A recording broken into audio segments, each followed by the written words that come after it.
अस्सलाम वालेकुम दोस्तों, मैं हूं मज़हर शेख और आप देख रहे हैं अशरफ न्यूज़। दोस्तों, कल जयपुर में महंगाई हटाओ रैली में राहुल गांधी ने हिंदू कार्ड खेला, तो वहीं पर प्रियंका गांधी ने महंगाई को लेकर सरकार पर जमकर वार किया और बढ़ती हुई महंगाई, बेरोजगारी और उद्योगपतियों की सरकार पर जमकर बरसी कि प्रदेश और देश की जनता आज बहुत संकट में है। मुझे मालूम है कि जिस तरह से हमारा देश चल रहा है, जिस तरह की सरकार केंद्र में है, उसकी नीतियों से आप पर कैसे कैसे संकट है और आप किस संघर्ष से गुजर रहे हैं। आज ये रैली महंगाई हटाओ रैली है। आप सब इतनी बड़ी तादाद में यहाँ क्यों आए हैं? आप इसलिए आए हैं क्योंकि आपका जीना मुश्किल हो गया है। आप इसलिए आए हैं कि आज एक गैस सिलेंडर 1000 रुपए का हो गया है।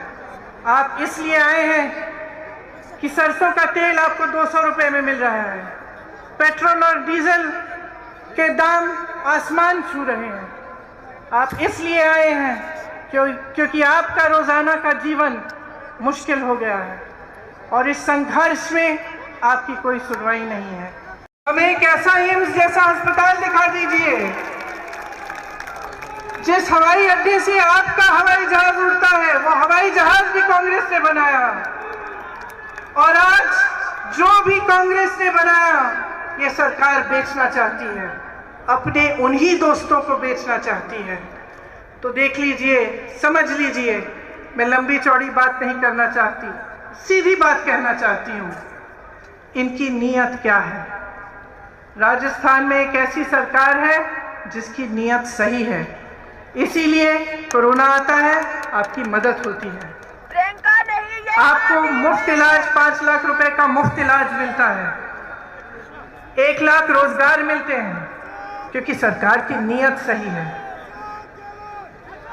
केंद्र में जो सरकार है, जो उनके नेता हैं, जब भी मंच पर आकर आपके सामने बात करते हैं, सच्चाई नहीं करते, सच्चाई नहीं कहते, सिर्फ आपको गुमराह करते हैं। और इसमें मेरी आपसे बहुत बड़ी शिकायत है कि जब जब चुनाव आता है तो आप जवाबदेही नहीं मांगते।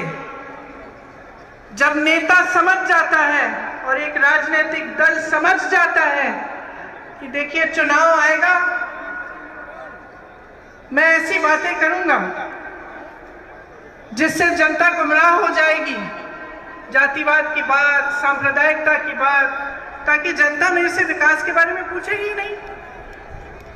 जब नेता के मन में ये बात बस जाए तो वो काम क्यों करेगा आपके लिए?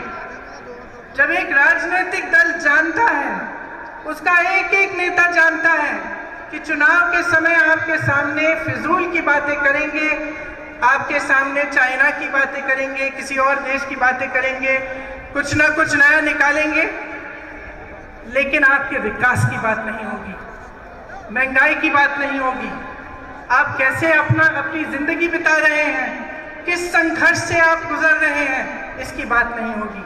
जब उनके मन में ये बसा हुआ है तो वो आपके लिए कभी काम नहीं कर सकते। पूरी दुनिया देख रही है, पूरा देश देख रहा है कि ये सरकार सिर्फ कुछ गिने चुने उद्योगपतियों के लिए काम कर रही है। कल मैं गोवा में थी। गोवा में एक अनोखी समस्या है, आप चौंक जाएंगे सुनकर, कि एक उद्योगपति के कोयले के लिए ऐसी सुविधाएं बनाई जा रही हैं जो गोवा की जनता को चाहिए ही नहीं। वहां गई, मुझे बताया गया बड़ी बड़ी सड़क बन रही है, किस लिए? उनके यातायात के लिए नहीं, जनता के लिए नहीं, एक उद्योगपति के कोयले को इधर से उधर ले जाने के लिए। जब किसान आंदोलन कर रहे थे, महीनों से बैठे हुए थे दिल्ली के बॉर्डर पे, तो हमारे पर्यटक प्रधानमंत्री अपने घर से निकलकर 10-20 किलोमीटर दूर जहां लाखों किसान बैठे थे वहां नहीं जा पाए। पूरा साल निकल गया, वहां नहीं जा पाए। दुनिया भर में भ्रमण किया, अमेरिका गए, चाइना गए, तमाम देशों में गए, लेकिन अपने दुखी किसानों से बात करने नहीं जा पाए। ये ऐसी सरकार है, समझ लीजिए, जहां पे प्रधानमंत्री पर्यटन में व्यस्त रहते हैं, अपने उद्योगपति मित्रों को एक दिन में हजारों करोड़ रुपए कमाते हैं, उनको कमाने में व्यस्त हैं। और वही सरकार है जिसमें आज इस देश का किसान एक दिन में मात्र 27 रुपए कमा रहा है। समझ लीजिए, आपने अपना विश्वास किस में डाला? जब आपने इनको चुना, आपकी एक आस्था थी, आपकी आशा थी कि देश तरक्की करेगा। उस समय बहुत बड़े बड़े भाषण देते थे कि 70 सालों में कांग्रेस ने कुछ नहीं किया। मैं उनसे पूछना चाहती हूँ, 70 साल की रट छोड़िए, हमें बताइए 7 सालों में क्या किया है। 7 सालों में हमें एक ऐसी संस्था दिखा दीजिए जो आपने बनाई शिक्षा के लिए।